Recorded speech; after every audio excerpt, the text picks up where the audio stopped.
Oftentimes, we blame the devil for something that is not even the hand of the devil, that is actually God that placed it in our life. You see, sometimes we go through some unease, we go through some storms, we go through some things in our life that is not really comfortable for us to go through. And then we always think this is an attack from the enemy. But for a second, I just wanted us to shift our attention from focusing on the enemy and actually focusing our eyes on the Lord. You see, it said that we look unto him and then our face were lighting, right? And then we go from glory to glory to glory. Now, sometimes if we could just focus our attention on the Lord and stop looking at the devil, maybe we will actually understand what God is trying to do. You see, I always tell people about this. If you have been on my channel for a while, I will tell you that my sister, she's a fashion designer. So last week something happened. Like, there's this machine she just bought. I mean, she has bought that machine for like a year or 2 years now, but since the time she had this machine, it's always making crazy noise. Like, every time they horn it is always so vibrating, like messy. So she just have to leave the machine there and just, I mean, it's an industrial machine, so she just left it there and she's not using it. So around last week, somebody came to check on other machine. You know, this is January fashion design. They're always on holiday throughout the January. They will resume back in February. So they are trying to do the check everything, refilling, whatsoever it is that fashion designer does to their machine. Now, my son now just told the guy that, okay, hey, I have this machine and I bought it for a while, but since the time I actually got this machine, it always give me problems. So when they horn it, the thing started making noise again and started vibrating. And then the man said something that actually caught my attention.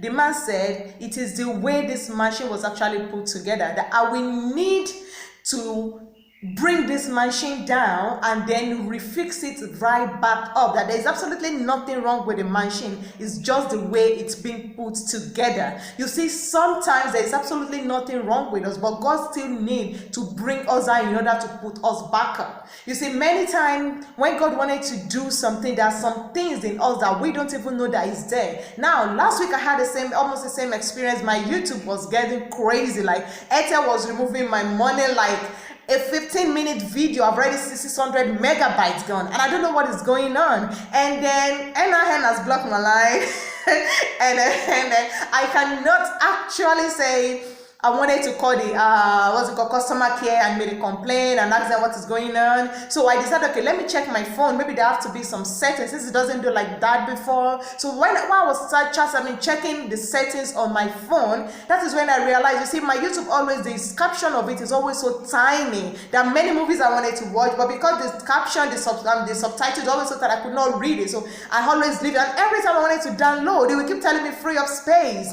And then I don't know that there's this setting that it's actually been saving on my phone memory, not my memory card. And at the same time, I don't know, I can actually change the caption to, instead of small, I can change it to large. While I was trying to search for the problem that was making the YouTube consume my data, I realized some other things that I can actually fix along the way. I don't know if you are understanding what I'm trying to say. You see, sometimes God will actually bring us down in order to build us back up. There is this place in the Bible that Jesus and his disciples, they were going around, and then the disciples, they saw this blind man, and then they asked Jesus, they said, who sinned? Because the reason why they asked who sinned is because back in the days, and I don't actually say back, even nowadays, whenever we see people going through stuff, especially maybe Christians, someone that we know that, okay, this person goes to church or something like that, and we started believing maybe they have done something wrong, maybe it's God is punishing them for something. Even Job friend did it to him. They thought, man, God is righteous and God does not, like we always do with the normal code that we always be like, God does not test no man with evil, God is not the author of confusion, yari like that. But sometimes Jesus replied to the disciple and he said, nobody sinned.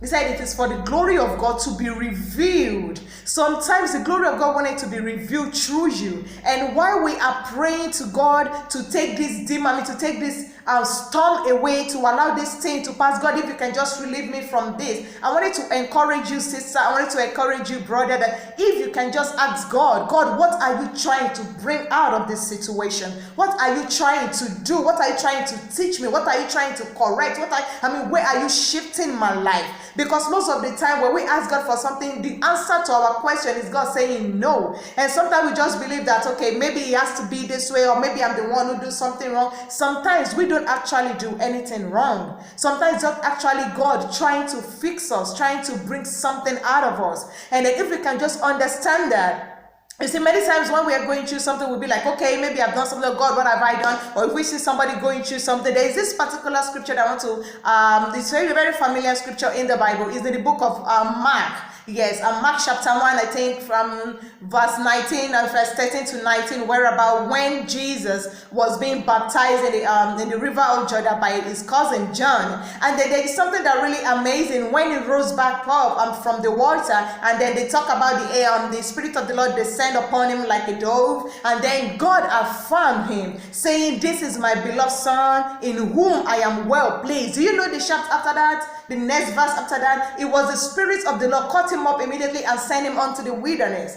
And get this, it was just not long ago that God was saying that I am well pleased with you. And suddenly he was on his way to the wilderness. And there's this particular verse, I think chapter 19 or something, where he talks about, there was in the same verse, there was Jesus in the wilderness, there was Satan tempting him, there were wild beasts in the wilderness, and there were angels at the same time, and inside this same wilderness. Imagine, I cannot even imagine what Jesus must have been going through after that 40 days and 40 nights of fasting. And then he has to be tempted by the devil, and then there are some wild beasts just waiting for him to collapse, and they're just going to devour him. What I'm trying to say is, sometimes just because we are going through stuff, that doesn't mean God is not still pleased with us. That doesn't mean God is punishing us for some. Sometimes the wilderness that you are in right now, it's not your punishment, it's actually for your polish.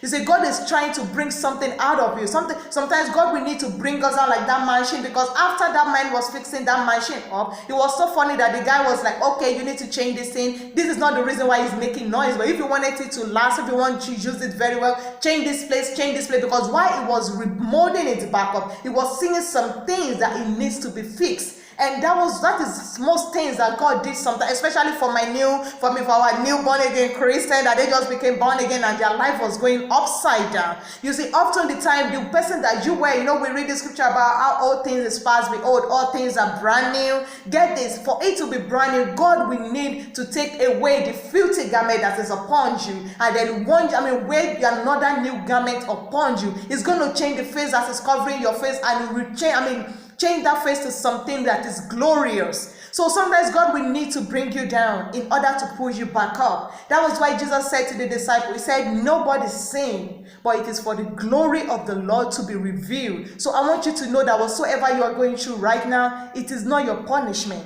Sometimes it's not from the devil, it is actually from God. So if you can just say, God, what are you trying to bring out of this situation? What are you trying to do? God, just open my eyes. Because every time we go to God and the only thing we are asking of is, God, give me this, do that, we miss what God is trying to do. So how about instead of us going to God and saying, God, change this, God, take me out of this situation, like the disciple when they are faced with the situation of 5 loaves and 2 fish, and they said to Jesus, send the multitude away, or send us away. And Jesus was like, no, all you need is right here. All I just need to do is just put my blessing upon it.